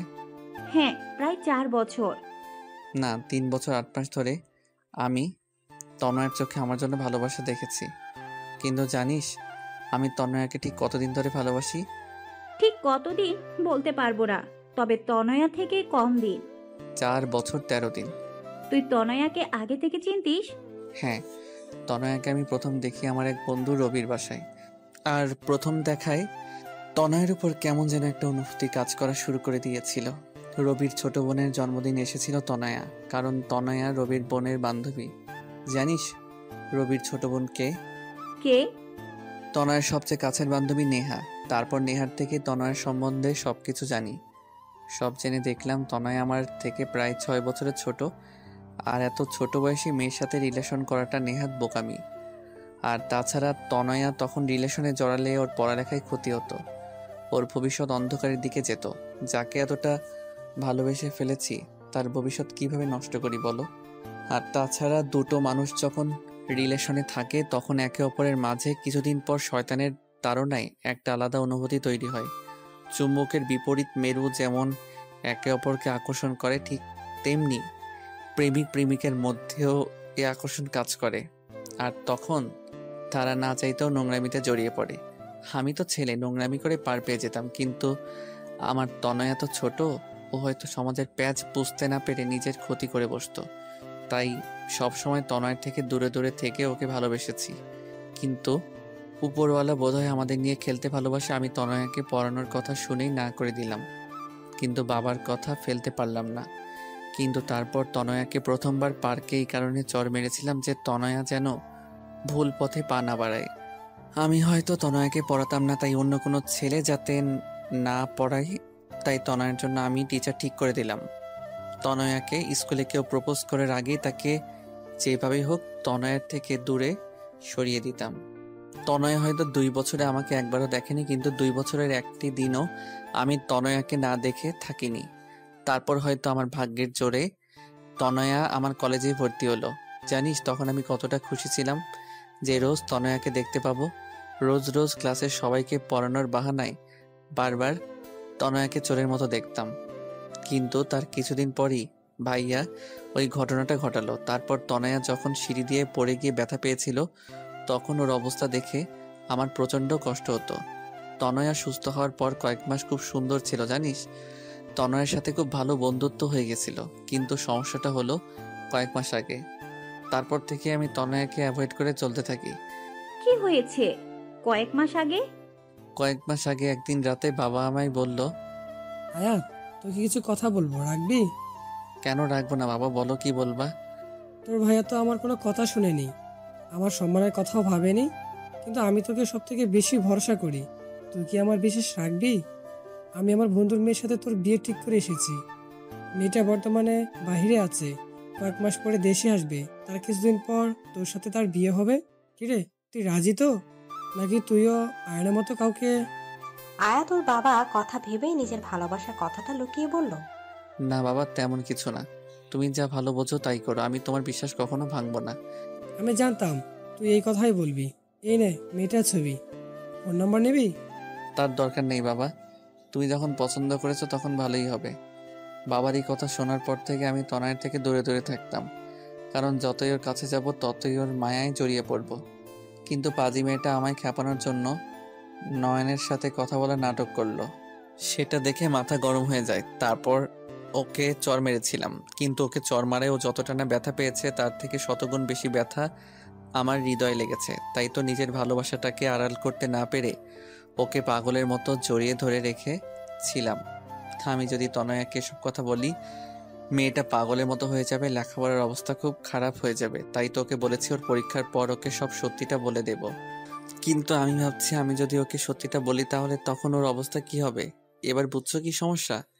গাদা, গদ্দপ, উল্লুক, বলদ, তোর মাথায় কমন সেন্স বলতে কিছু আছে? তুই তোর বাবার কোনো কথা না শুনে বোকার মতো ওয়াদা জড়িয়ে বসলি। আরে আগে আঙ্কেলের কথাটা শুনে তো নিতি। এখন কিছু করার নাই রে। হ্যাঁ, তা থাকবে কেমনে? করার পর তো তুই বন্ধ করে দিছস। আচ্ছা, মেয়েটার ছবি আছে এখন তোর কাছে? হ্যাঁ, আমার মোবাইলে মনে হয় আছে। দেখি। আয়াত মোবাইলটা বের করে অনেকক্ষণ খুঁজে ছবিটা লিমাকে দেখালো। এই চুন্নি, আরে তনয়া তো এর থেকে 1000 গুণ বেশি সুন্দর। তনয়ার সামনে তো এটা চা কম পানি লাগবে। আচ্ছা, মেয়েটার সাথে কথা বলেছিস? তোর মাথা ঠিক আছে না? তোর উপর যা রাগ হচ্ছে না, আমি যদি তনয়ার জায়গায় থাকতাম না তবে তোকে মেরে এই সমুদ্রে ফেলে দিতাম। জানিস, যখন বললি তোর বাবার বন্ধুর মেয়ে, এক মুহূর্তে মনে হয়েছিল হয়তো মেয়েটা তনয়া, কিন্তু সব ধারণা সবটা সঠিক হয় না রে। জানি, কিন্তু এখন আমার আর কিছু করার নাই। তা কিভাবে পারবি? এক নরমাল আবাল ছেলে কোথাকার। এই বলে রাগ করে লিমাও চলে গেল। লিমার রাগ হওয়াটা অস্বাভাবিক কিছু না। আয়া চুপচাপ ওখানে বালির উপর বসে সাগরের পানে অপলক দৃষ্টিতে তাকিয়ে আছে। আর চোখ থেকে টপটপ করে নোনা তরলগুলো ঝরে পড়ছে, যেগুলো আবার নোনা বালিগুলো নিজের বুকে ধারণ করে নিচ্ছে। তনয়া আয়াতের সামনে এসে কিছুক্ষণ দাঁড়িয়ে দেখছে কিভাবে আয়াতের চোখ থেকে জল ঝরছে। হঠাৎ তনয়া আয়াতের চোখের পানিটা ধরে ফেললো। আয়াত তনয়ার দিকে তাকালো। তনয়া বলল, জানেন স্যার, আমার মা বলেছিল ছেলেরা নাকি খুব বেশি কষ্ট না পেলে কাঁদে না, আর যদি কাঁদে তাহলে ছেলেদের চোখের জলগুলো নাকি মুক্তোর চেয়েও দামি হয়। আর আপনি এত দামি জিনিসগুলোকে এইভাবে অপচয় করছেন। মা আরো বলেছেন, যদি আমাদের মনে খুব বেশি কষ্ট লাগে তাহলে নিজের কাছের মানুষের কাউকে জড়িয়ে ধরে কাঁদলে নাকি কষ্ট কমে যায়। আপনিও আপনার কাছের কাউকে জড়িয়ে ধরে কাঁদুন, দেখবেন মন হালকা লাগবে। দাঁড়ান, আমি লিমা আপুকে ডেকে দিচ্ছি। এই বলে তনয়ার সামনে পা বাড়ানোর আগে আয়াত তনয়ার হাতটা টেনে ধরলো। তনয়া পেছনে ফিরে তাকানোর সাথে সাথে আয়াত তনয়াকে টান দিয়ে নিজের বুকের মাঝে চেপে ধরে। শক্ত করে তনয়াকে জড়িয়ে ধরে আয়াত কান্না করছে। তনয় কিছু হতভম্ব হয়ে গেল, কিন্তু আয়াতের এই অবস্থা থেকে কিছু বলল না, শুধু বলল, কি হয়েছে স্যার, আমাকে কি বলা যায়? আয়াত তনয়কে শক্ত করে জড়িয়ে ধরে আছে আর ভাবছে, আমি তোমাকে সারা জীবনের জন্য আমার বুকে রাখতে চাই, কিন্তু আমি জানি আমি হয়তো তোমাকে পাবো না। কিন্তু তবুও বেহায়া মনটা সবসময় তোমাকে আমার করে পেতে চাই। চলুন স্যার, কিছুক্ষণ সাগরের পানিতে পা ডুবিয়ে হাঁটি। সমুদ্রের বিশালতায় তাকিয়ে নিজের কষ্টগুলোকে সমুদ্রের ঢেউয়ের সাথে মিশিয়ে দেই, যাতে ঢেউ পাড়ে এসে আমাদের সকল কষ্টগুলোকে নিজের সাথে ভাসিয়ে নিয়ে গিয়ে সমুদ্রের বুকে মিলিয়ে দেয়। তারপর তনয়া আয়াতের হাত ধরে সমুদ্রের পাড়ে হাঁটতে লাগলো। আয়াত তাকিয়ে দেখছে তনয়াকে। তনয়ার চুলগুলো প্রবল বাতাসে বারবার ওর মুখে পড়ছে, আর তনয়া সেগুলো বারবার সরানোর বৃথা চেষ্টা করছে। আয়াতের মন চাচ্ছে তনয়ার অবদ্ধ চুলগুলো নিজ হাতে ওর কানের পেছনে গুজে দিতে, আলতো করে তনয়ার গালটাকে ছুঁয়ে দিতে, ওর চোখের দিকে তাকিয়ে চোখের গভীরতা হারিয়ে যুগ যুগ কাটিয়ে দিতে, আর বারবার বলতে ইচ্ছা করে, I love you Tanaya, I love you lot. হঠাৎ ফোনের রিং এর শব্দে আয়াতের ভাবনা ছেদ পড়লো। হ্যাঁ লিমা বলো। সরি, তখন তোর উপর রাগ উঠে গেছিল, তাই তোকে যা তা বলে ফেলেছি। It's okay. শোন আয়াত, ভবিষ্যতে কি হবে তা হয়তো আমরা জানি না, কিন্তু বর্তমানটা তো আমরা নিজের মতো করে সাজাতে পারি। তোর জীবনে পরবর্তীতে কি হবে তা আল্লাহর উপর ছেড়ে দে, কিন্তু যে 2 দিন তুই এখানে আছিস তনয়ার সাথে ভালোভাবে কথা বল, ওর সাথে ভালো সময় কাটা। হতে পারে এই 2 দিন তোর জীবনের সবচেয়ে সুখের মুহূর্ত হয়ে স্মৃতির পাতায় রয়ে যাবে। পারলে আমার কথাটা রাখিস। বাই। লিমা ফোনটা কাটলে আয়াত ফোনটা পকেটে রেখে তনয়াকে বলল, তনয়া। হ্যাঁ বলুন স্যার। আচ্ছা তনয়া, যে 2 দিন আমরা এখানে থাকবো সেই 2 দিন কি আমরা বন্ধু হতে পারি? কেন নয়? থ্যাঙ্কস। তনয়া আয়াতকে ধাক্কা মেরে পানিতে ফেলে দিয়ে হাসছে। এটা কি করলে? কেন আমরা না এখন বন্ধু? আচ্ছা দাঁড়াও, তোমাকেও চোবাবো এখন। নো। সারাদিন দুজন অনেক মজা করলো। তারপর সন্ধ্যাবেলা দুজন হেঁটে হেঁটে হোটেলে ফিরছিল। তখন আয়াত হাঁটছে আর ভাবছে যেদিন তনয়া সত্যিটা জানবে ও ঠিক কিরকম রিয়াক্ট করবে তা ভেবে মনটা সমুদ্রে ওঠা অশান্ত ঝড়ের মতো উথাল পাথাল করছে। কক্সবাজারে যে 2 দিন ছিল সেই 2 দিন আয়াত আর তনয়া খুব সুন্দর সময় কাটিয়েছে। লিমার সাথে ওরা দুজন অনেক জায়গা ঘুরেছে। তনয়া আয়াতকে সুন্দর একটা শামুকের তাজমহল শোপিস গিফট করলো। আয়াত প্রথমে নিতে চায়নি, কিন্তু তনয়ের ছেলে মানুষের কাছে হার মানতে হলো। স্যার জানেন, তাজমহল হচ্ছে ভালোবাসার প্রতীক। আয়াত তনয়ার কথা কোনো উত্তর দিল না, শুধু তনয়াকে সুন্দর একটা ওড়না গিফট করলো। তনয়া ওড়নাটা পেয়ে ভীষণ খুশি। তনয়া মনে মনে ভাবছে হয়তো পরীক্ষার পর স্যারকে প্রপোজ করবে। কিন্তু তনয়া সত্যিটা কি জানলে হয়তো নিজের হুঁশই হারিয়ে ফেলবে। তারপর ওরা বাড়ি ফেরার দিনও তনয়া 3 বার বমি করে, আর তখন আয়াত ওকে ভীষণ কেয়ার করেছিল। বমি করার পর ক্লান্ত হয়ে তনয়া আয়াতের কাঁধে ঘুমিয়েছিল। তনয়া যখন আয়াতের কাঁধে মাথা দিয়ে ঘুমাচ্ছিল তখন গাড়ি চলার গতিতে তনয়ার মাথাটা বারবার নিচের দিকে পড়ে যাচ্ছিল বলে আয়াত তার একটা হাত দিয়ে তনয়ার মাথাটা ধরে রেখেছিল। আয়াত যখনই তনয়ার মুখের দিকে তাকায় তখনই অজানা এক প্রশান্তিতে আয়াতের বুকটা ভরে যায়। কেন যেন তনয়ার থেকে নিজের চোখ সরাতেই পারে না। তারপর নিজেকে বলে মিথ্যা স্বপ্ন দেখে কোনো লাভ নেই, কারণ মিথ্যা সব মানুষকে শুধু মিথ্যা আশা দেয় আর কষ্ট দেয়, এর বাইরে কিছুই দেয় না। তনয়া কিছুটা পথ ঘুমিয়েছিল আর কিছুটা পথ ঘুমের অভিনয় করেছিল, কারণ ঘুম ভাঙলে যে আয়াত তার কাঁধটা সরিয়ে নিবে। তনয়া আয়াতের কাঁধে মাথা রেখে ভাবছিল, ইস, এইভাবে যদি সারা জীবন ওর কাঁধে মাথা রেখে থাকতে পারতাম। জানি না কি লেখা আছে আমাদের ভাগ্যে, কিন্তু ভাগ্যে যাই লেখা থাকুক না কেন সারা জীবন আমি আমার অঙ্ক টিচারকেই ভালোবাসবো। বরিশাল পৌঁছাতে পৌঁছাতে অনেক রাত হয়ে গেল। প্রায় সব মেয়েদেরই বাড়ির লোক এসে নিয়ে গেছে, কিন্তু তনয়ার বাবা সেদিন শহরে ছিল না। তাই তনয়ার মা আয়াতকে ফোন করে বলেছে ও যেন তনয়াকে বাড়ি পৌঁছে দেয়। তাই আয়াত তনয়াকে নিজের গাড়িতে করে তনয়াদের বাড়িতে দিকে যায়। এখন কেমন লাগছে তনয়া? জি মোটামুটি ভালো। তোমার কি জার্নি অ্যালার্জি আছে? জি স্যার, আসলে আমি এত দূর বাসে কখনো ট্রাভেল করিনি। ও, তোমার বাড়ি এসে গেছে? ও, ভেতরে আসুন স্যার। না, অনেক রাত হয়ে গেছে, এখন আর ভিতরে যাব না, বাড়ি যাব। ওকে, কিন্তু একবার গাড়ি থেকে বাইরে বের হন। কেন? আরে আগে বের হন তারপর বলছি। আয়াত গাড়ি থেকে বের হয়ে দাঁড়াতে তনয়া হুট করে আয়াতকে জড়িয়ে ধরলো। আয়াত কিছুটা হতবাক হয়ে গেল। তনয়া অনেকক্ষণ আয়াতকে জড়িয়ে ধরে বলল, আমি জানি না পরীক্ষার পর আপনার সিদ্ধান্ত ঠিক কি হবে, কিন্তু এই যে 2 দিন আপনার সাথে কাটালাম এটা আমার জীবনের সবচেয়ে স্মরণীয় দিন হয়ে আমার মনের মণিকোঠায় সারা জীবন গেঁথে থাকবে। আপনি যেমন আমার মনে গেঁথে আছেন ঠিক তেমনি এই স্মৃতিগুলো গেঁথে থাকবে। ধন্যবাদ স্যার আমার সাথে এত সুন্দর 2 দিন কাটানোর জন্য। আয়াত আর কিছু বলল না, নিজেকে তনয়ের থেকে ছাড়িয়ে চুপচাপ চলে গেল। পরের দিন থেকে সবাই লেখাপড়ায় অনেক ব্যস্ত হয়ে পড়ে, কারণ সামনে পরীক্ষা।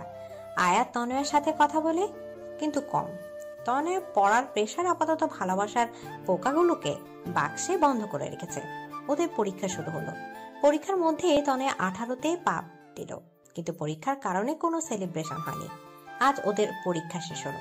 তনয়ের পরীক্ষা খুব ভালো হয়েছে, কারণ ও আয়াতকে প্রমিস করেছিল।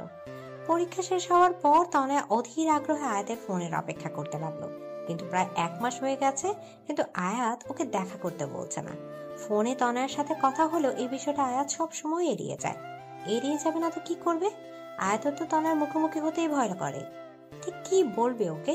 কিন্তু তনয়া আর অপেক্ষা করতে পারছে না, তাই সরাসরি আয়াতকে ফোন দিয়ে বলল, আপনি দেখা করবেন নাকি আমি আপনার বাসায় আসবো? না না, তার দরকার নেই। আসলে আমি তো এখন কিছু কাজে ঢাকা গেছি, 2 সপ্তাহ পর আসতেছি।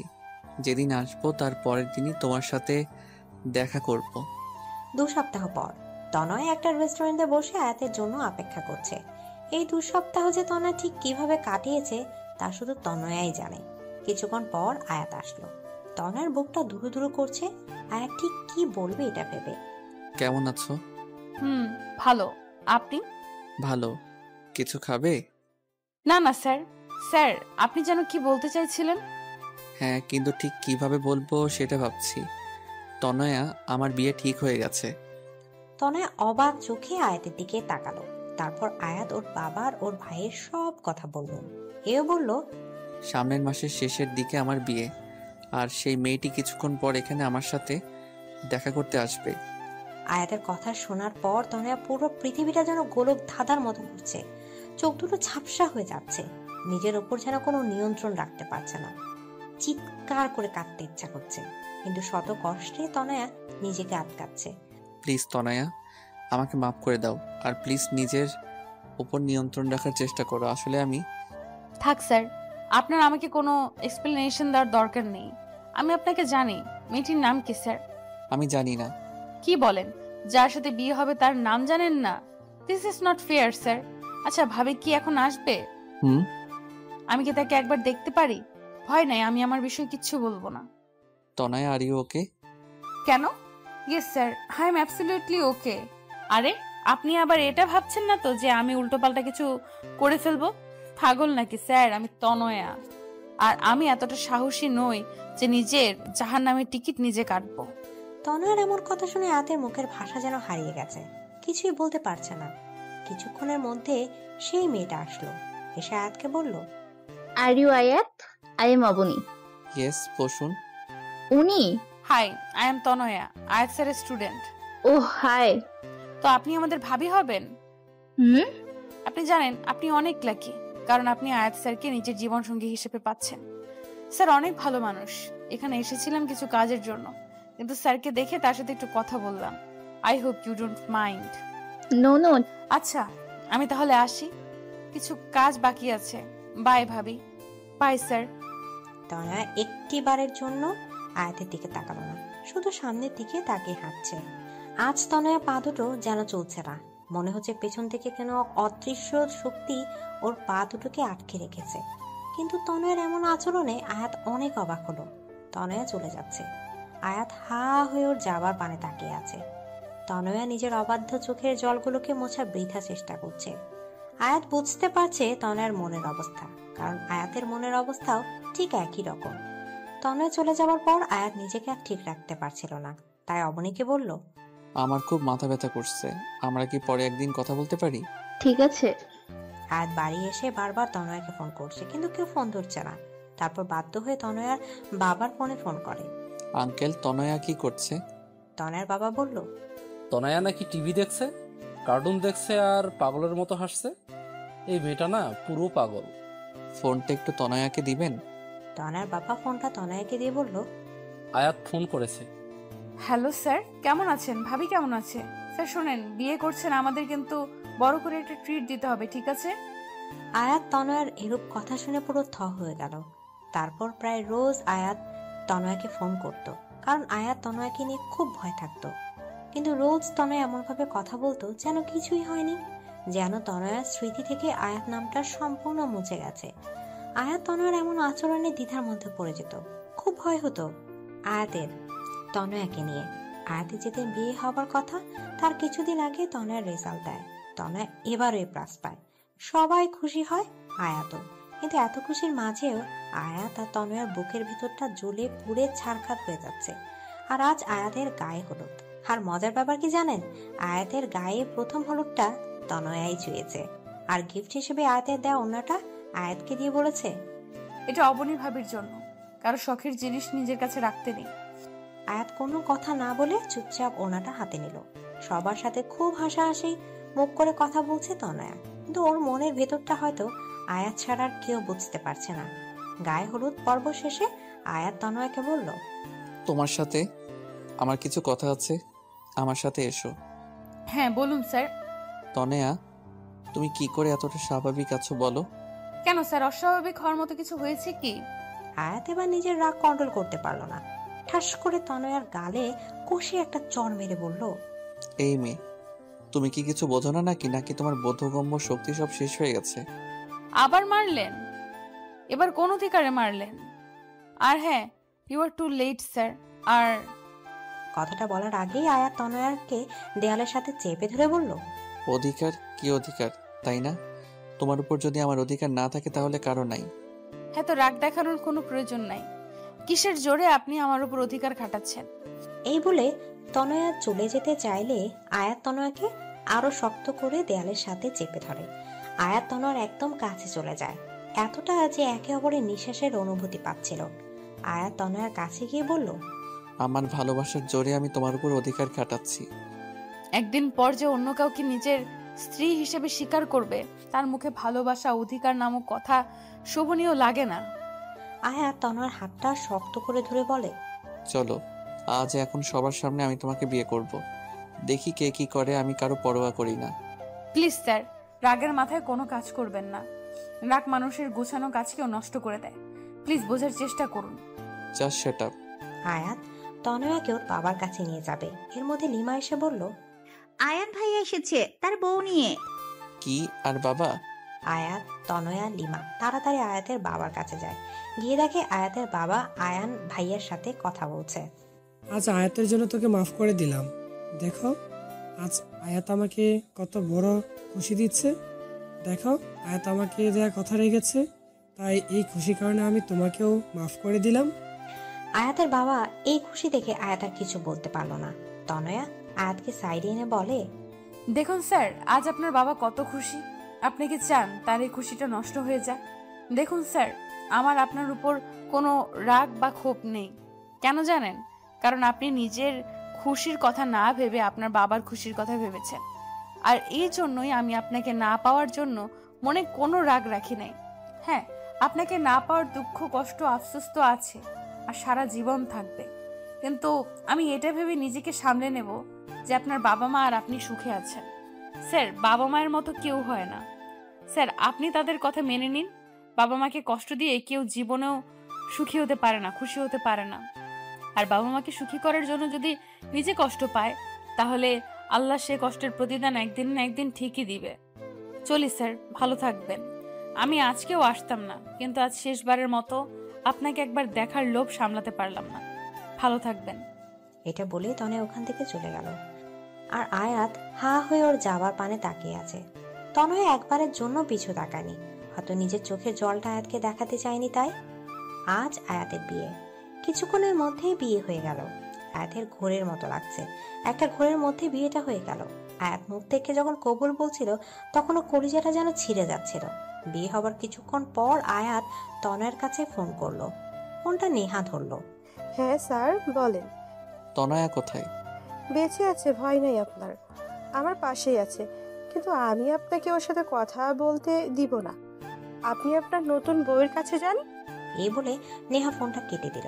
আয়াত আর কথা বাড়ালো না। রাত অনেক হলো, কিন্তু আয়াত নিজের রুমের দিকে যাবার নামও করছে না। ওর ভাবি ওকে জোর করে রুমের ভিতরে ঢুকিয়ে দিল। আয়াত রুমে ঢুকে কিছুক্ষণ নীরব থাকলো, তারপর ধীরে ধীরে বিছানার কাছে গিয়ে বলল, সরি অবনী, আমি আসলে তোমাকে বিয়ে করতে চাইনি। আমি অন্য একজনকে ভালোবাসি। তোমাকে স্ত্রী হিসেবে মেনে নেওয়া আমার পক্ষে সম্ভব না, পারলে আমাকে মাফ করে দিও। এই বলে আয়াত যাওয়া ধরলে মেয়েটা আয়াতের হাতটা টান দিয়ে বিছানায় ফেলে দিয়ে আয়াতের পাঞ্জাবির কলার ধরে বলল, ওই, আমাকে কি রবি সিমের মতো ফ্রি পাইছেন যে যখন খুশি চর মারবেন, যখন খুশি ভালোবেসে জড়িয়ে ধরবেন, যখন খুশি বলবেন বিয়ে করবেন না, আবার বিয়ে করে বলবেন স্ত্রী হিসেবে মেনে নেবেন না? কি সমস্যা কি আপনার? আয়াত কথাগুলো শুনে অবাক হয়ে মেয়েটির দিকে তাকিয়ে তার থেকে অ্যাকশনগুলো বেশি শক খেলো। কারণ মেয়েটি আর কেউ নয়, তনয়া। আয়াত যেন কিছুক্ষণের জন্য নিজের চোখে বিশ্বাস করতে পারছে না। মনে হচ্ছে স্বপ্ন আর বাস্তব দুনিয়ার মাঝে একটা আলাদা দুনিয়া তৈরি হয়ে গেছে, আর আয়াত সে দুনিয়ায় হারিয়ে গেছে। তনয়া জোরে আয়াতের হাতে একটা চিমটি কাটলো। আয়াত নিজের চেতনা ফিরে পেল, হকচকিয়ে বলল, তনয়া তুমি? কি স্যার, সারপ্রাইজটা কেমন লাগলো? অবনী কোথায়? ইস, অবনীর খুব চিন্তা হচ্ছে না? আমি অবনীকে মেরে ফেলেছি। হায়াত যেন কিছুই বুঝতে পারছে না। এর মধ্যে কি যেন দরজায় টোকা দিল। হায়াত দরজা খুলে দেখে অবনী দাঁড়িয়ে হাসছে। হাই দুলাভাই, হোয়াটসঅ্যাপ? এখনো বাসা শুরু করা হয়নি বুঝি? তো আমার জন্য অপেক্ষা করছিলেন বুঝি? হায়াত আবার একটা ধাক্কা খেল। এদিকে তনয়া আর অবনী মিলে হাসছে। এর মধ্যে বাড়ির সব লোক, যেমন আয়াতের বাবা মা, ভাইয়া ভাবি, লিমা, নেহা সেখানে উপস্থিত হলো। সবাই হাসছে। হায়াত যেন বোকা হয়ে গেছে। কোনটা সত্যি কোনটা মিথ্যা তা যেন একটা ভ্রমের মতো লাগছে ওর। বাবা, এসব কি হচ্ছে? আমি জানতাম না যে আমার ছেলে তার বাবা মায়ের জন্য নিজের ভালোবাসা মানুষটাকেও ছাড়তে পারে। মানে? তোমার বিয়ে কখনোই অবনীর সাথে ঠিক হয়নি। তোমার বিয়ে অনেক আগে থেকেই তনয়ার সাথে ঠিক হয়ে আছে। অবনী তয়নার কাজিন। তয়না যখন আমাদের বাসায় পড়তে আসতো তখন থেকে আমি বুঝেছিলাম যে তুমি তয়নাকে ভালোবাসো, কিন্তু আমি দেখতে চাইছিলাম তুমি তোমার বাবাকে কতটা ভালোবাসো। তাই তোমার বিয়ে তনয়ের সাথেই ঠিক করেছিলাম, কিন্তু ছবি দেখালাম অবনীর সাথে, মানে তয়নার কাজিনের। কিন্তু আমি শেষ পর্যন্ত দেখতে চাইছিলাম যে তুমি তনয়ের ভালোবাসায় মোহিত হয়ে নিজের বাবা মাকে ছেড়ে যাও কিনা, কিন্তু তুমি তা করোনি। তুমি তোমার বাবা মায়ের চাওয়াটাকে প্রাধান্য দিয়েছো। তোমাকে নিয়ে আজ আমার সত্যি গর্ব হচ্ছে। তার মানে তনয়া সব জানতো? না, তনয়া জানে, মাত্র 3 মাস ধরে। কারণ তনয়ার জন্মদিনে তনয়াকে আমি উপহার স্বরূপ তার অঙ্ক টিচারকে গিফট করেছি। কারণ তনয়াই আমাকে ভালোবাসার আসল মানে শিখিয়েছে। আমার ভাইয়া আর ভাবিকেও সে ফিরিয়ে এনেছে। সরি স্যার, আমার জন্মদিনের দিন যখন বাবা সব খুলে বলল তখন আমি খুশিতে ঠিক কি করব ভেবে পাচ্ছিলাম না। আপনার সামনে দুঃখী হবার অ্যাক্টিং করতে আমার ভীষণ খারাপ লেগেছে, কিন্তু আমি আপনার বাবাকে ওয়াদা করেছিলাম আপনাকে কিছু বলবো না, তাই